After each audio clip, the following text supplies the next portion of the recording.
Captain's Log, episode 47. This week's episode of the Beer Vengers podcast is sponsored by Astoria Beer and Cheese Ditmars, located at 35-11 Ditmars Boulevard in Astoria, Queens. It's that time of year again. Check out their extensive collection of pumpkin Oktoberfest-style beers while supplies last. Enjoy the eclectic array of craft beer, artisanal cheeses, and specialty grocery items at Astoria Beer and Cheese Ditmars, home bar to yours truly, Captain Porter Brown Stout. This week, Captain and the Beer Wonder hang out, have a couple of beers, and take a look into what's ahead for us in the fall season, and all that entails. We could fit into an hour anyway. Remember to like, star, and subscribe whenever that feels appropriate. And send us your emails at thebeervengers@gmail.com if you have any questions, suggestions, or if you just like hearing us talk about you on the show. And now, without further ado, please enjoy episode 47, Falling Forward. Well, we're the Beer Vengers, Beer Vengers, Beer Vengers. We're the Beer Vengers. Welcome to the Beercast, everyone. Coming to you from an undisclosed location in Astoria, Queens, I am Captain Porter Brown Stout. And coming to you from an undisclosed location in the county of Kings, it is I, the Beer Wonder. And we are the Beer Vengers. Yeah. Urza. Sorry, I dropped I know, didn't follow you there at the end, but No, it's okay. That was very clean. We were trying to end together, and that's the challenge on this one. So, very energetic version of it this time. I know. I liked it. I liked it a lot. Yeah, it's we're not. This is not a day drinking episode with the two of us, but after a big epic show last time about the Golden Mile in Dayton, we're kicking back a little, doing a sort of a transition because it is. By the time you hear this, it may still technically be summer, but fall is upon us. So we thought we'd be a little reflective on what's coming up in the world, what's coming up here on the show, to tease you there a little bit.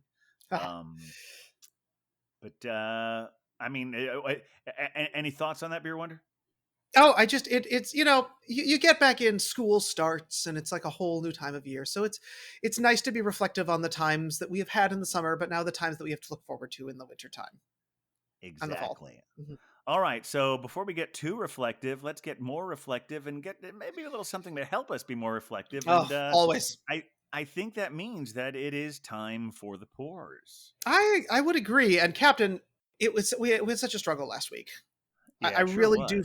I know. I do feel like you should go first, as almost my penance to you. I feel like you should go first. Well, I don't think you need any penance, but I would never disagree with our resident arbiter of politeness. So I will certainly happily go first because what I have here is a sponsored pour. That's right. It's a sponsored pour from Astoria Beer and Cheese. Now, they're at 3511 Ditmars in Astoria, Queens, right? In Astoria, Queens, where you and I had lunch the other day. We did. It was very exciting. But I don't want to get ahead of myself before I do any of it. This is a new brewery for me. And I think only our second ever beer from Rhode Island. Oh, that's exciting. From Warwick, Rhode Island. This is Proclamation Ales, and it is Bros Oatmeal Milk Stout. Oh. Bros, it's like B-R-O-Z-E. without the N, so I don't know if it's pronounced Bros, because if I say it brose, it sounds like another variant on rosé, and certainly not that as an oatmeal stout. But it's coming in at a healthy 6.5%. Ooh, bless it. So let's see what we got here. Gorgeous crack. Now, oatmeal stout. So we've got more protein in this beer because of the oat. Exactly. Yeah, so this should be a fun one to watch pour. Yeah, it's pouring nice and thick, but we're getting head production instantly, and that head is clearly already building up and sticking around, which is kind of exciting. It means there's good protein in here. I bet there's going to be a nice viscosity and thickness to this beer. And for a beer that's like that dark and that rich, that is a good amount of head. That's a beautiful looking beer. Well, thank you so much. I'm looking forward to seeing what you have there, Beer Wonder. Well, I mean, to the shock of everyone, this week I also have a Sponsored pour. Very good. A yes. sponsored pour from Astoria Beer and Cheese Dip Marts as well. What a not coincidence. What a not coincidence, exactly. But I know that you're like really branching out right now. But in the spirit of fall and our changing seasons, and also just it's been a hot second. Well, actually, not that hot a second, but at least since I've had one of theirs in a can, I figured I'd give some love to our friends at Big Alice Oh, because they're so good. I know they're so good. I've been enjoying their Kings and Queens, or I will be enjoying their Kings and Queens of Bavaria, which is a smoked lager in collaboration with Kings County Brewers Collective and the Beer Trekker. Excellent. Excellent. Yeah, I think I've talked about this one on the show before, but we've never had it. We've never I don't think featured we it on the have. show. No, but it is Yeah. a delightful beer, so I'm looking forward to it. So let's get this open. Oh, Ooh, it's a beautiful crack there. it's Yeah. a freshie. Oh, and I've got my Astoria beer and cheese glass. So Oh, perfect. Mhm. There we go. Oh, so yeah, it's very light. Got that almost like straw color thing going on there, but it's also, I know it's got that smoky flavor there too. And it's Very got good.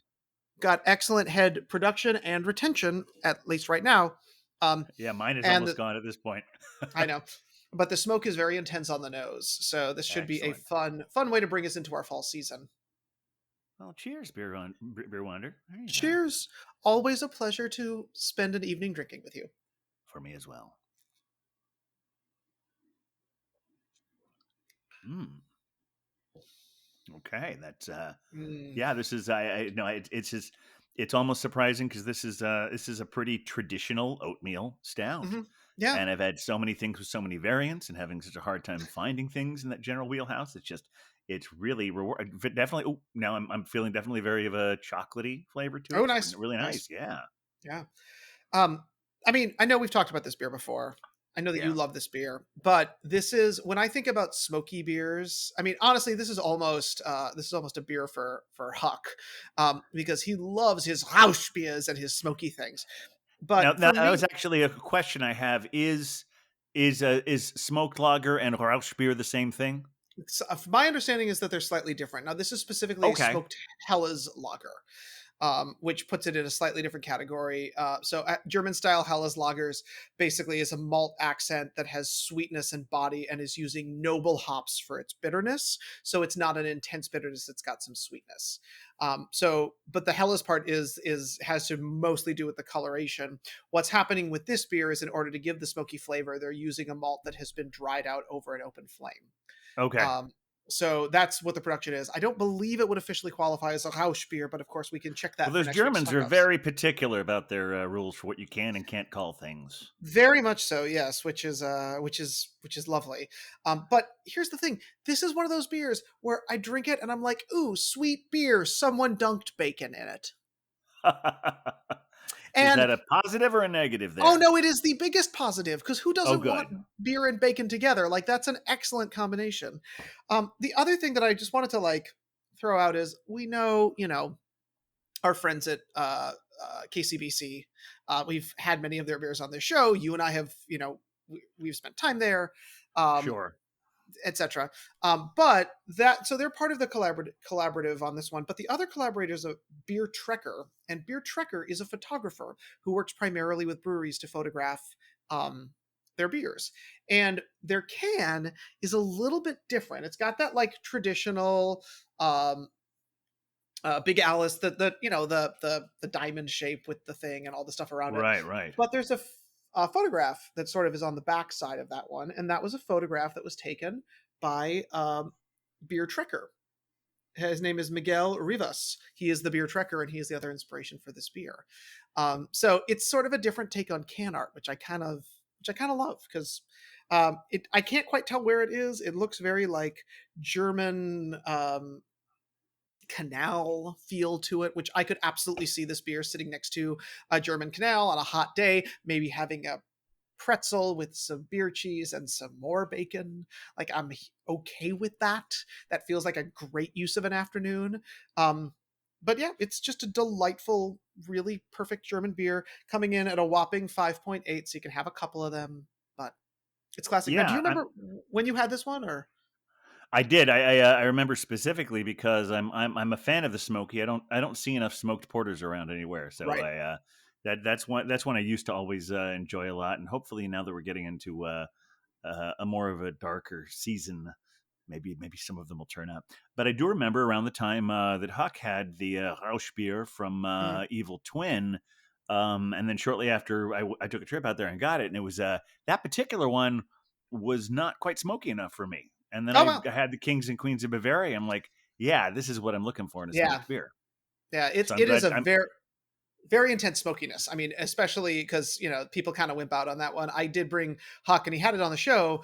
Smoked cerveza from our friends over at Coney Island Brewing, which definitely was not smoky like this one. There was no bacon in that beer. It was like Yeah. a gentle campfire. Yes, How delightful. delightful. But you're warming up with this oatmeal stout here. How is that coming in at only 6 some odd %? 6.8. Yeah, well, no, I mean it's a respectable percentage for Oh yeah, a slightly medium plus stout. yeah. I would say it's well below what you generally see in imperial, Mhm. but really just about perfect for a classic oatmeal stout. The chocolate notes are very rich, not too sweet. And let me see. I got to check on that finish again. Oh yeah, always sip for science. Very good. Yeah, it's got a nice sort of little bit of a carbonated mouthfeel, but still a little bit creamy. It's Ooh, nice. uh, it's really good. It's Yeah. funny. I've been doing some studying on well, actually, I was listening to the podcast that you were co-hosting last month, the Brews Less Oh yes. Traveled podcast, and I heard you talking about how generally speaking that the SRM, the standard. Wait a minute, standard Reference method. Yep. standards Mhm. reference method, a new method. It's such an Yes. easy one. It's why I always forget. It's like it makes perfect Exactly. sense. Yep. It does not sound necessarily like it would even be about beer. You could say it for anything, but you're talking about how the standard reference method, generally speaking, you can't really tell 40 anything 40 up apart, Yeah. and it goes I up mean, to like as 80, yeah, doesn't it? it go well, yeah, but at that point you're dealing with like a spectrometer and you're shooting light through it. And 40 is like roughly the cutoff. I'm sure it's Yeah, fudgy in there. it's where I almost feel that the SRM should factor taste as well as sight into it, because I definitely I can't always tell looking at something whether something is lower or higher on it, but I definitely, if something like an imperial stout that's 15% is probably physically darker, even if I can't perceive it with a naked eye, but it tastes darker. Yeah. Oh yeah, absolutely. Well, and again, I was honestly just chatting with a brewer the other day about SRMs and coloration and beer, and they were telling me that like yeah, they like to get a little sneaky with it. Like they want to mess with the way that our beers look so that our eye doesn't quite know what we're getting and we get a nice surprise when we take that first sip. And honestly, I'm here for that. Like give me all I've the had some great coffee blondes. Exactly. Beautiful, right? And one with that type of beer as well. No, Yeah. sorry, that was just some sort of a. No, yeah, the coffee blonde is a really interesting beer. I had a couple of those when I was in Ohio. I also at I don't know, they call them albino stouts, but they've seen Yes. some white. Mhm. They call them white stouts, I think. White stouts too. Yep. I've seen that too. And yeah, that's you're right. It's something where SRM be damned, it's going to taste like this. Yeah. Well, also, I did. While we're speaking of all of the studying you've been doing about brewing and beering, I would love to. I'm excited to mention that our friend Huck is going to be the current host on the Brews Less Traveled podcast, and it seems that you may be making your way into the Unboxed Experiences universe a little bit. Yes. That is absolutely true if things all go well tomorrow. And Yes. if it doesn't, I may have to edit this out. But yes, presumably there is at least a 50-50 chance that by the time you're listening to this, I will be officially on the payroll. Well, I mean, I guess I'm already on the payroll because I'm getting paid for training, but Yep. I feel if I stay on the payroll and yeah, I'm really looking forward. It's a lot of fun. Just talking to strangers about beer and cheese and getting paid for it. It's something I've been training for my whole life. I know. Well, it is what we train for as beer drinkers is the ability to nerd Absolutely, out with yeah. other friends. Well, speaking of nerding out, I feel like we do need to acknowledge that the last time we recorded this, there was a bit of a world event happening, and I mean literally happening while we were recording this. Oh So, yeah, yeah, yes, that's absolutely true. I'm glad. I I mean, almost forgot. I'm glad you mentioned that. Yeah, well, because Now wait a minute. Which world event are you? I know there was a New York event. What was the world event you're oh, referring to? well, I mean, it was a New York event, but honestly, New York, when things happen in New York, the whole world notices I because mean, well, but it was more East Coast than anything else, right? yes, that is correct. It was We're primarily talking East about the Coast. weather. Yes, we're talking absolutely Yeah. about the Oh weather. yeah, yeah. Yeah, because while we were recording with the incredulous bulk, um, uh, I was looking out my window immediately to the left of me and noticing these flashes of lightning, and I was like, "What is Yeah. happening here? This is a little strange." Of course, I have double walled windows in my secret lair here in the County of Kings, so nothing was going on. And then after we finished, I went down to get my mail, and as I was there, I saw people who work in my building, like taking care of it, managing it, pumping water out of the basement. And I was like, well, this is a little strange. And then I looked out the front door and there was this like the door outside my apartment was a river. Now I live on a hill, so everything goes straight down towards the ocean. So there's not really like a threat of flooding when it comes down from the sky. We get Sure. issues with storm surge. So it was sort of like, oh, I guess it's really raining outside. And then I hopped on to the good old Twitter and all I saw was, oh my goodness, the subways are shut down, and it Yeah, I heard that blew later my that night. mind. I know. So I was just curious, how was your misadventure with Hurricane Ida? Here was my experience with it. Yeah. I mean, you may have read either. I don't know if they officially announced it until the next day, but or they might have on the evening news that night that it was the largest single amount of rainfall, or largest amount of rainfall in a single hour that had ever been recorded in New York City. Oh yeah. And that was the hour we were recording. Yeah. um, and I can't see my window when I'm recording here. It's Mhm. behind me.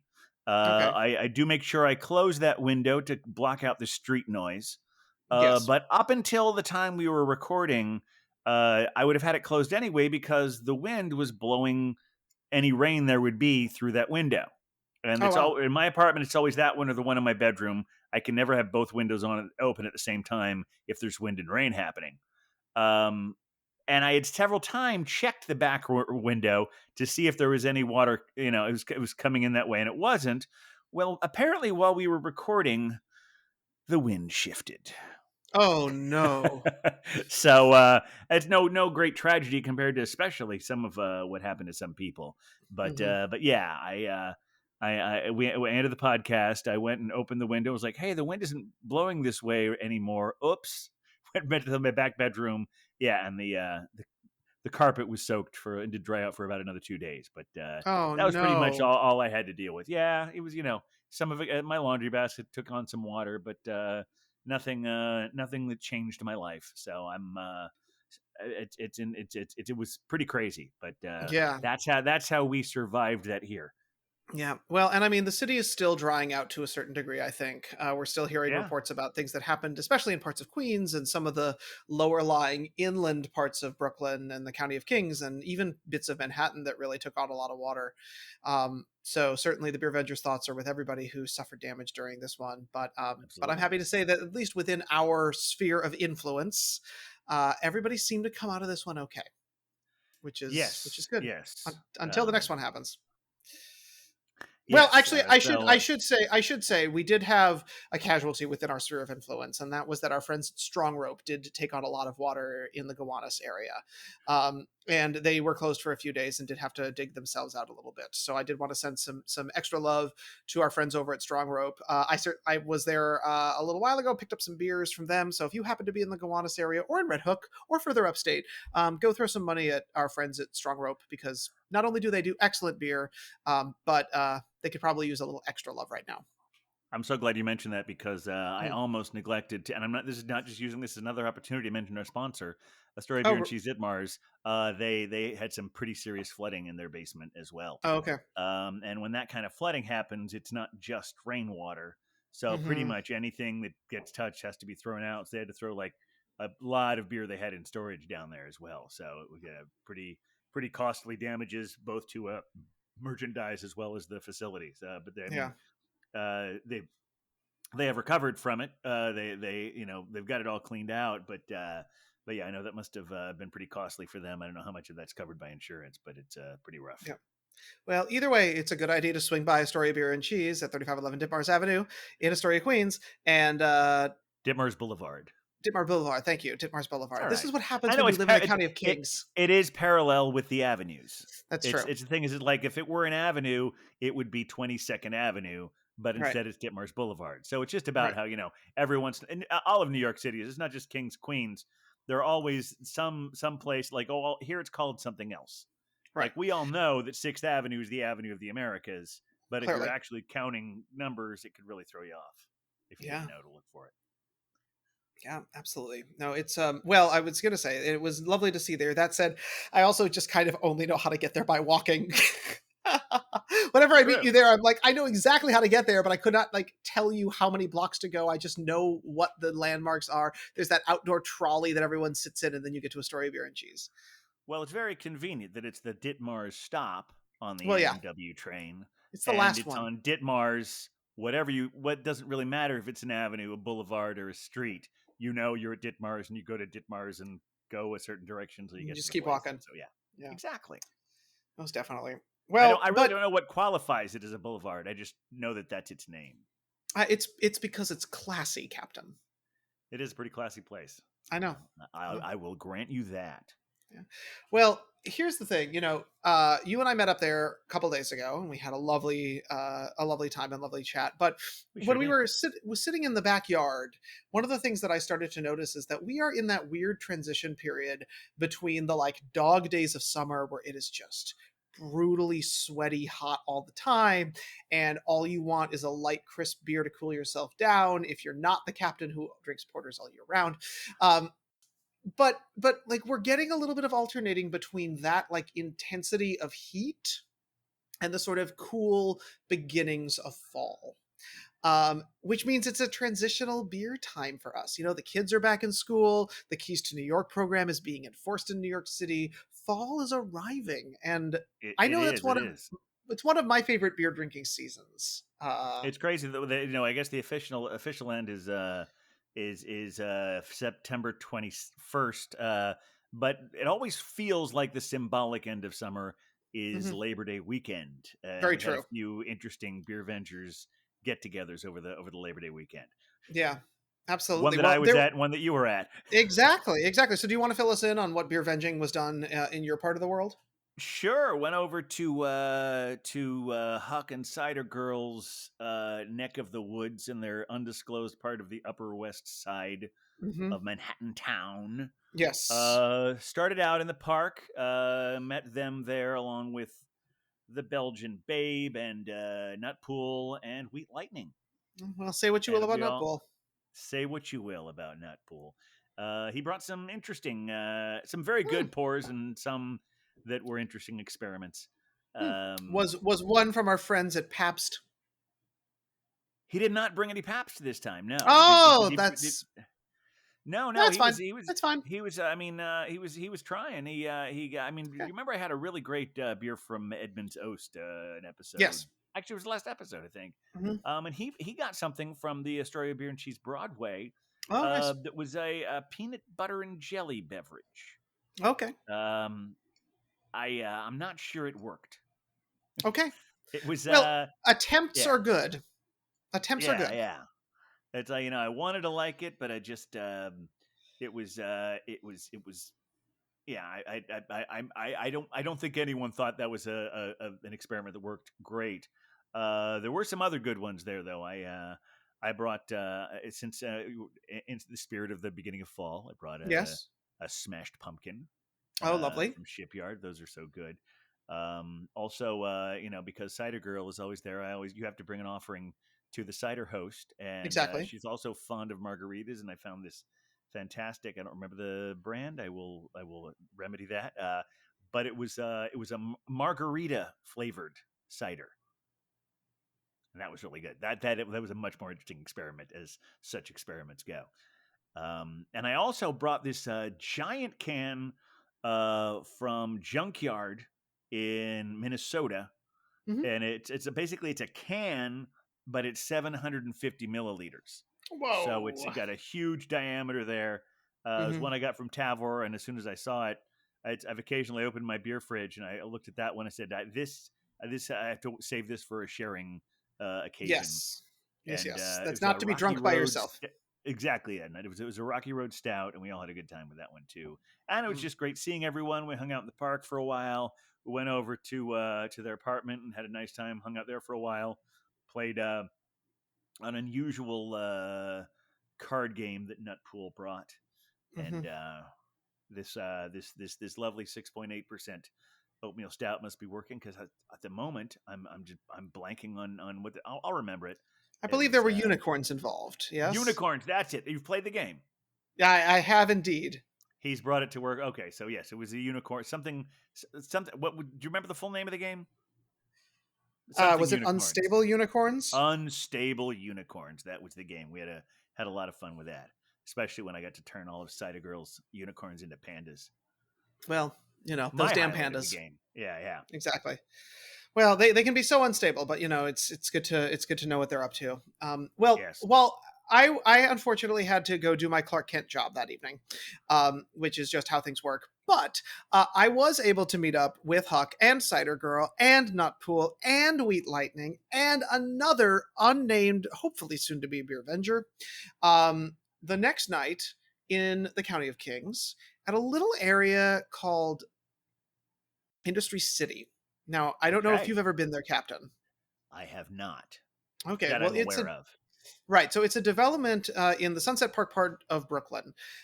They used to be old Brooklyn Army like storage areas. They were for the federal government, and so they were Uh-huh. turned into just a combination of shopping and workspaces. There's a really cool market that does all like the Sunrise Market, which is all Japanese food there, and then they have like a little food hall that is all different kinds of Japanese food as well.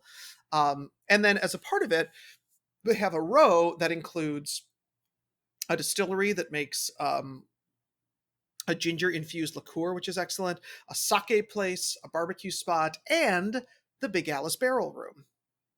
Oh, great. Yes, I've been meaning to Yes. go there for the longest time. Yeah. Yeah, it's a great spot, and so we all met up there on the Sunday of Labor Day weekend. Many of us coming from our undisclosed working location in our Clark Kent jobs, um, and we headed there, and we got there pretty late, and we were all very surprised that for Labor Day weekend it was not terribly hopping. What's great about this space is that there's a bunch of places where you can go, and there's like lots of food availability and stuff like that. But they also have these big open parks in between the individual buildings, Uh-huh. and they consider it all one space. So if you get yourself a drink, you can go outside, walk around. You can even walk between buildings with your beverage. So it's sort of an outdoor space. And so we enjoyed some time there, had some pizza, sat under the sky in these beautiful preserved areas, and really took care of the folks over at Big Alice. It had been a minute since I'd seen some of those guys, since in my other Clark Kent job, I used to get to know a lot of them. Big shout out to Eric, who is still behind the bar over there. Oh, very cool. If you go there, tip all of them really well, because they've had a rough year. Like they've really pulled through and really done a good job building community in that space. But it's been hard. Chatting with all my friends there, I just wanted to say great job on keeping community going even during the last 18 months, because they were just literally serving from a window at one point because that was all they could do to try and keep the doors open. But what I love about the Barrel Room is they do have a lot of their barrel aged beers going. They still had a number of things that were exciting, and I got to have one of my favorite Big Alice beers, besides the Kings and Queens of Bavaria, of course, but it is their Sleep Now in the Fire, which is a Oh, beautiful yeah. smoked Oh, porter. yeah. Yep. Yeah. Oh, it's so good. And this one had come off of their bourbon barrels fairly recently. So Wow. it was bold. It was beautiful. It made me so happy. Cause it's a beer that I just love and I had kind of missed. So it was great to go back and see those guys and to check in with them, to see the brewery dog that sometimes hangs out there. They have a new one, which is Yeah. exciting. And to just say hello to the barrels and honestly drink in a beautiful space outdoors while the summer was lovely. With everybody.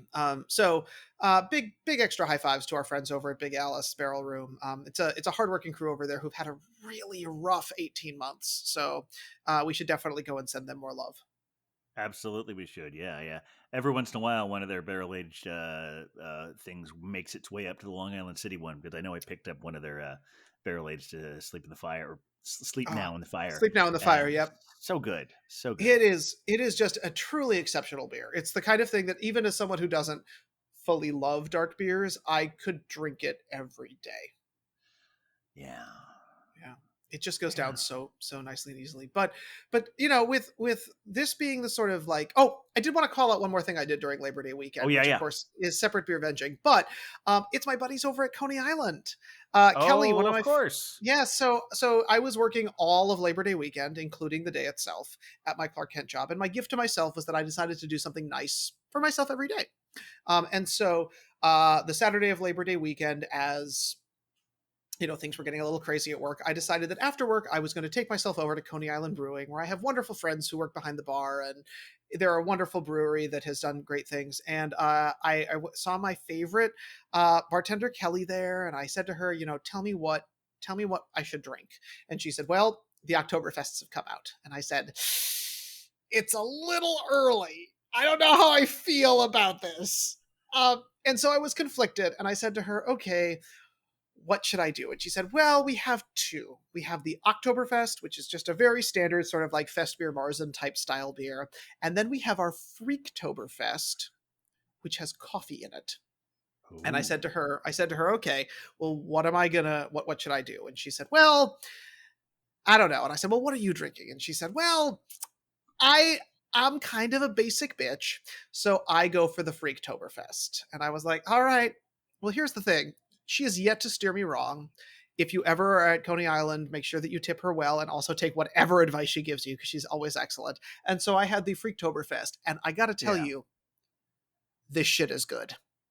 This shit is real. It is a coffee infused sort of Oktoberfesty Marzen. It's got that good caramelized action happening. I honestly, it's one of the better like Oktoberfesty style beers I've had in a while. I was super impressed by it. There's something else in there, and I could not get them to tell me what it was. / I don't remember, because I maybe had a few of them. But I truly thought it was an exceptional beer. And honestly, one that I hope that they make a core beer, because I was so impressed by the complexity of flavors and the interest. It is not an easy drinker. It took me a while to get through two of them, but the flavor continued to develop over time. So excellent high fives. Great job, Coney. So happy that I get to continue to drink with you guys.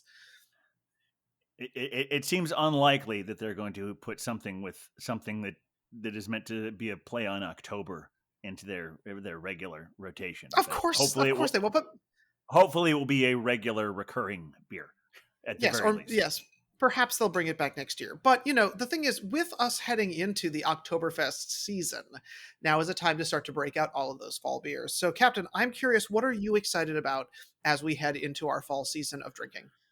Well, it's another plug for the sponsor here, because they've got a big selection of pumpkin and Oktoberfest beers, and right now they've got. When we were hanging out there the other day, I kept going to that Schlafly. It's one of the best. I love the Pumpkin, and I really dig the Warlock, because that's a pumpkin imperial stout. But that Schlafly is it's always so reliable and so rich and so good. And because it's imperial, it's not a little thin like some pumpkin beers can be. So it's really great. And I was also at the grocery store a day or so ago, and I saw this big. It was a pumpkin variety pack from Elysian. Oh wow! So it has there's one they have that's so great called Punkicino, and they got a pumpkin stout, and they've got an imperial pumpkin, and they've got a regular pumpkin. I'm like, yeah, I didn't. I think it was getting enough things that it didn't want to carry the 12-pack, the 3 or 4 blocks home, but I definitely plan on going back and seeing if they still have that. The other thing, speaking of things with plays on Oktoberfest, the first weekend in October, they're right around the corner from you. Yes, is indeed. Blocktoberfest at the Brooklyn Navy Yard. It's a beautiful space. It's right by our friends at Transmitter, who do exceptional beers. And I bought my tickets as soon as I found out about that. It's I think now it's like $50 for 4 hours of unlimited tasting. I know, and everybody's going to be there everywhere. Yeah. Hopefully you will as well. Yes, hopefully. I'm still working out some of my Clark Kent job things to make sure that happens, but I'm very excited to get a chance to join the whole Beer Venger crew there, hopefully.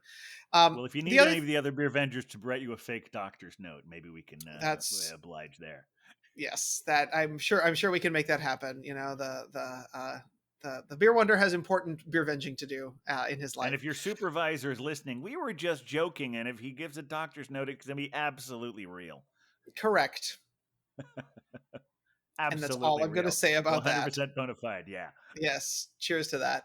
But that said, I love fall beer drinking because we get, I think a lot of people, think about beer as being like the thing that cools you down in summer, but I love the like warming up sensation that tends to come out. And one of the beers that I'm really looking forward to, and I still have to sort of plan my adventures around this, is my friends at Five Boroughs Brewing do a very traditional sort of like Marzen style beer. They used to do a Penfest beer, which was for the Penn, the Penzi, which was that food hall at Penn Station in New York City, Okay. which I believe is no longer. But one of my favorite beers that comes out around fall from Five Boroughs is called their Fest beer, and it is a very traditional, like German style amber lager that gives you that like caramelly, cinnamony, everything that you want around a traditional Oktoberfest kind of feeling beer. Which again, there is no such thing as an Oktoberfest. That is not an actual style of beer. Well, yes. I It's mean, usually you say again, have we actually discussed that on the show? no. I I do know. feel like it is worth mentioning. It is Because I worth feel going most over. of what I've Yes. heard is in our. This is the thing, we don't know where the lines are drawn, and the reason it Mhm. seems like it's been oversaid is because it's a major talking point in the job that you do and that I'm Yeah. doing. But I don't think we've really talked to our listeners here about it. Uh, so please let quick version of that. Well, yeah. What I will mention just briefly is that they make a fest beer. They do a fest beer that is a very traditional German style beer that, like, you would have with the flavor profile that you'd want at Oktoberfest.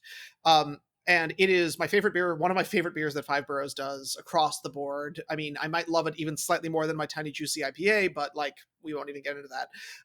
But it's the kind of thing where I used to go when they put it off on tap, and I would see all the brewers lined up at the bar after their shift drinking the beer. So it's just an exceptional beer. But the reason it's so exceptional is that they're doing a really like traditional OG style of how this works.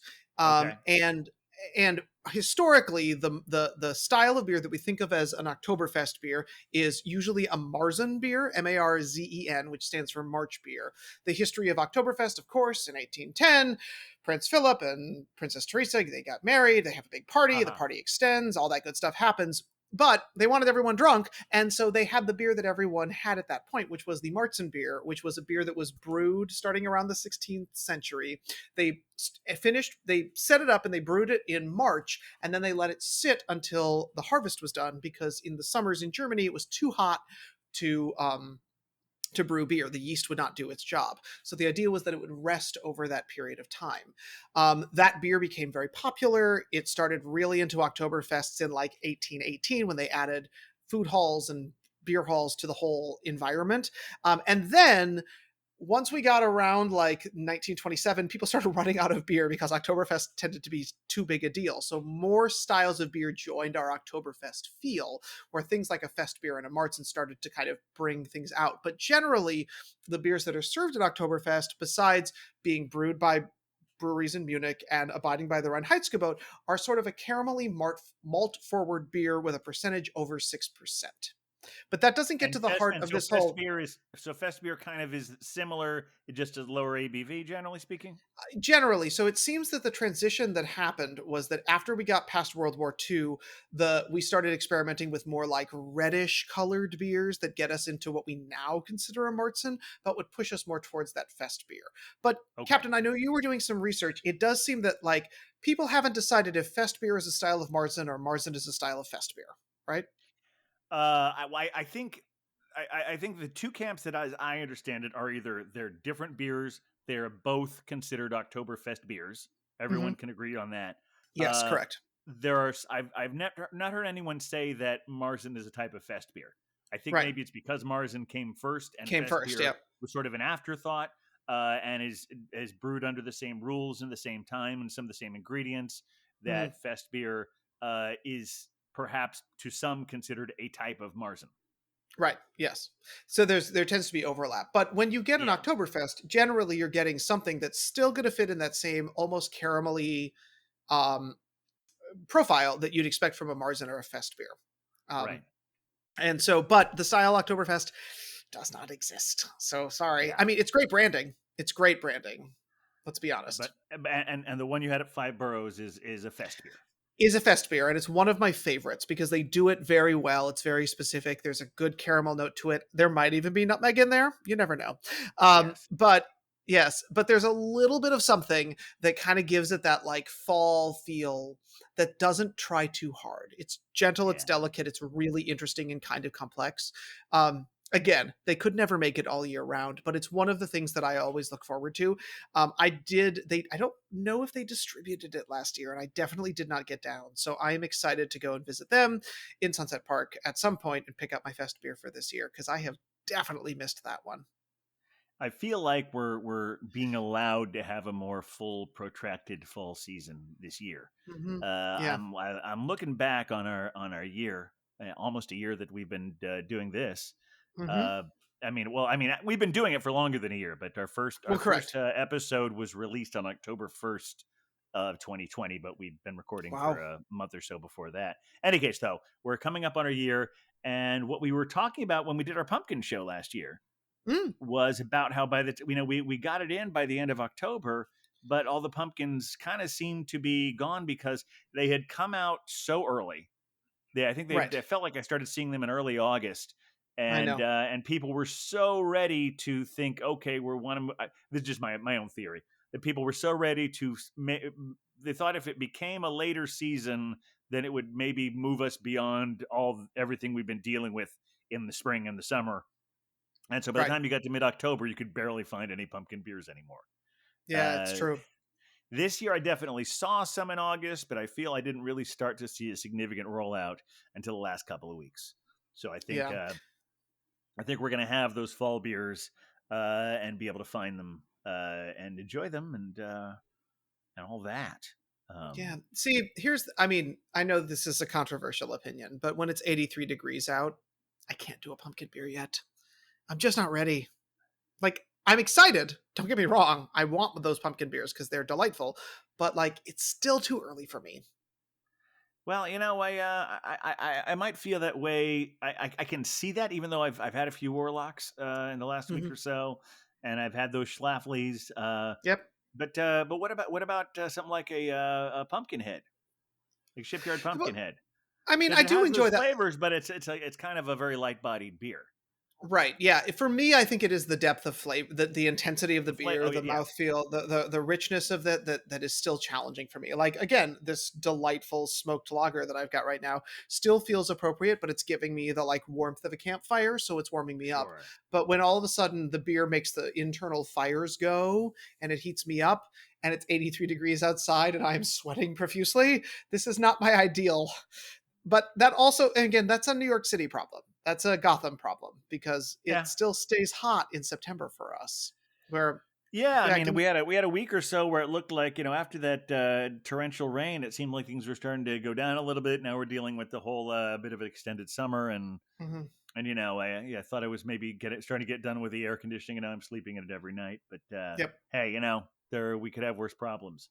of course, Um, of course, and that's brings me again to like what we're talking about, how we're looking forward to the changing of the season, and also looking forward to what is ahead for us. How are we, because the virus is always there, it's always with us, yeah, we're of always course, uh and uh and it's been really interesting. We started talking about this a couple of episodes ago about how here in Gotham yep, they started requiring, and I'm having air quotes here. They started requiring businesses to get proof of vaccination.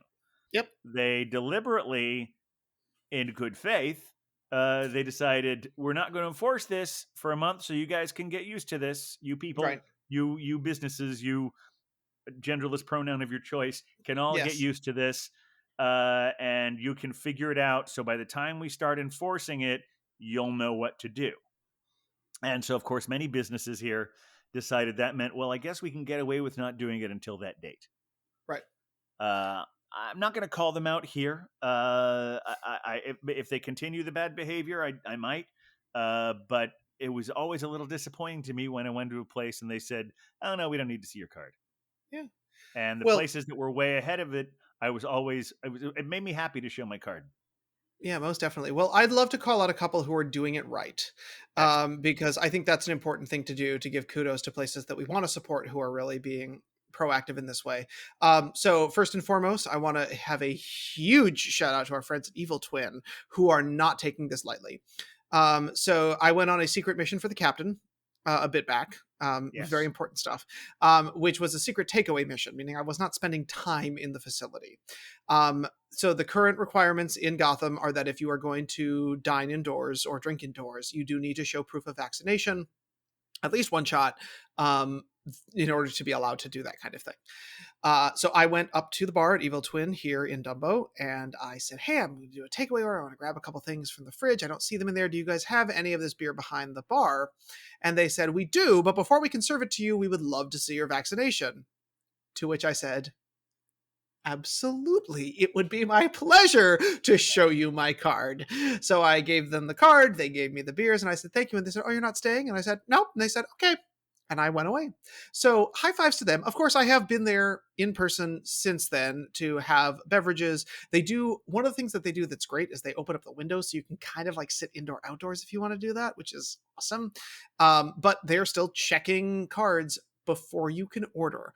And I think that that's great. It's kind of like, getting your ID checked for your age or whatever, by a bartender at any other bar. So huge high fives to Evil Twin. The other place that I wanted to give major high fives to are our friends at Randolph, Oh yeah. who have signs out front that say "Vax check ahead."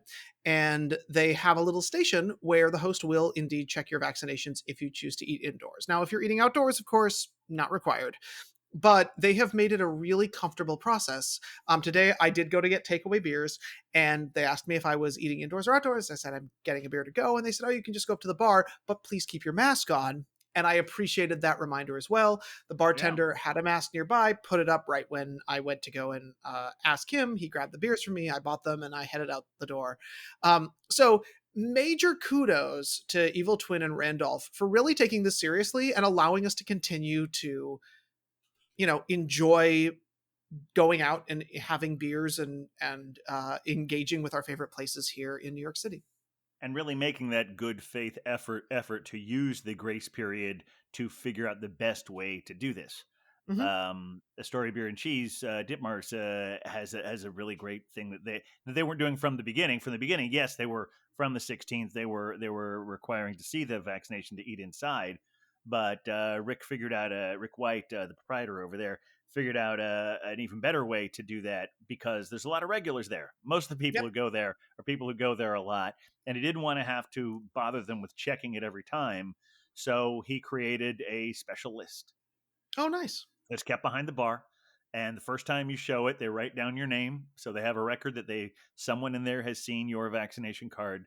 So from that point on, all you have to do is say, say your name, and they look it up and come right on in. Yeah, that absolutely. I mean, and that's great. I love the fact that places are willing to support their regulars in that way, and that we're Yeah, continuing to support our favorite locations. But that said, their backyard is so nice. it really is. Yeah, I mean, Look- I've sat inside like what recently. Belgian Babe and I were there, and we Mhm. sat inside because it was our only choice because the backyard was full. And we Oh said, wow. okay, I guess we'll have and by the end of the evening, it's there's an empty table. We'll go out and hang out there because yeah, they've got the best. It's so cool. Especially because they still have those plastic partitions inside. Yep. Oh yeah. No, I mean, and again, I'm glad they're staying safe. I feel like Rick, of a lot of, I mean, there are many proprietors who've done this, but Rick especially has done a good job of consistently being safe throughout this whole experience. Absolutely, him and his whole So, staff, they've been great. mhm. Yeah. So, do you have any any since we're talking about looking for our fall preview as far as what's coming up for us? Do you have any special plans going forth for your fall? Well, I do have a sort of fun thing to announce, and I'm hopefully going to be able to do some reporting from the West Coast because some of you may know that my roommate, Ethan, hosts a virtual game show called Who Wrote This Shit, which Yes, you my can roommate see Glenn has been on it a few times. a few times indeed. Always had a good time when he's on there. He's told and, me. and been quite successful at it. I will add, but and is always enjoyed in the chat when they play along. If you want more information, go to www.tslive.com. However, the show has been booked for a number of shows in Sacramento and Benicia, which are all sort of in the Bay Area in California. So in the latter part of October, I'll be headed out there to make some people happy, do some comedy, and also probably enjoy a good beer or two. So I am very much looking forward to that as the world continues to kind of open up a little bit. So I'll be doing some reporting from the northern part of California. Is there anything And that you're looking forward to, Captain? well, shortly after you get back, I think I'm gonna be heading to a more southern part of the state. I'm actually. It's funny. There's a wedding that I've haven't bought my plane tickets, but I've been procrastinating. But I'm gonna do that. Uh, well, partly because the way the world's always changing, you don't know if like all of a You never sudden there's know. gonna be a. But now we're getting close enough that I'm probably gonna commit to it. And the wedding is right like halfway between San Diego and LA, or sorry, but yeah, between San Diego and LA. So Yeah, I yeah. figured since there's so many great breweries there, I'm just going to fly into San Diego like a week out and Mm, visit as many breweries there as I can. And I've enlisted the help of our friend, fellow beer venger, brew guy Phil, to nice. give me all the best information about where to go there, and he's been very helpful. I will not be able to go to all of the places he suggested, No, but I hopefully a high enough percentage that I'll have a list of places. I'll have a reason to go back again, so that'll be great. So I'm looking forward to my absolutely. official research trip to San Diego. Also, as far as things coming up, we've got some great shows coming up. I We don't want. do. I'm just gonna tease it a little bit. Yeah, I think you I'm not. should. I'm not going to give you any specifics, but we promise we will have some of your favorite beer vengers who you've heard on here before. Maybe Nutpool as well. Um, Perhaps. See, but say what you will. I mean, Some of your favorites and Nutpool. That's and also we have some really exciting guests that I'm not going to tell you who they are. They're no. people who I have great respect for, and we've talked about here, and have been hoping, and I reached out to them, and they've been very gracious, and and hopefully we'll have those people on very soon. Um, People who have been very inspirational to us. I know. Is that Well, enough? Is that enough of a tease? I think that's enough of a tease. But here's the thing: we got a very exciting lineup coming for the Beer Vengers as we move into this new season. Uh But huh. I would hate for our passionate followers not to know what's going on in the Beer Venger sphere. So if folks want to keep in touch with us, what's the best way for them to do that? Well, the most direct way is just email us at thebeervengers@gmail.com. I Mhm. know that some of you younger listeners may not be into the email as much, so we've been doing our very best to follow the stuff on the social media as well. Exactly. That's We, we at we the do Beer like Vengers. the DMs are a good time. Hit us up. Sure, sure. I was. Oh, that's something I meant to talk about. Thank you for reminding me that. Yeah, there was a great thing that this is. I know that we sound like we were wrapping things up, but I I know, had a but no, this great. is important. It was. Speaking of the It was a socials. whole lot of fun.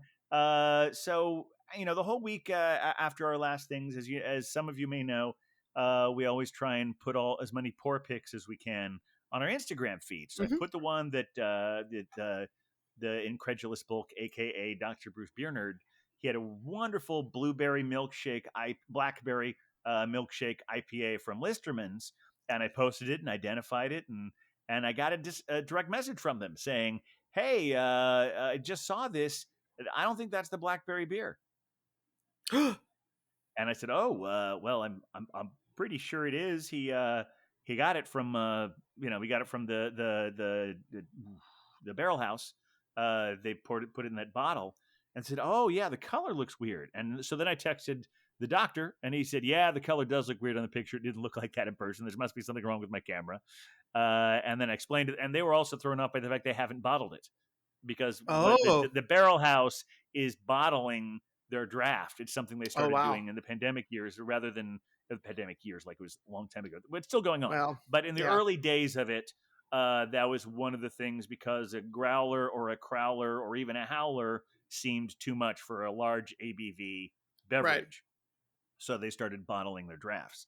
And so, yeah, so between the color and the pour, and we had a lovely conversation, and they even texted me a picture in their tap room of what the beer is supposed to look like.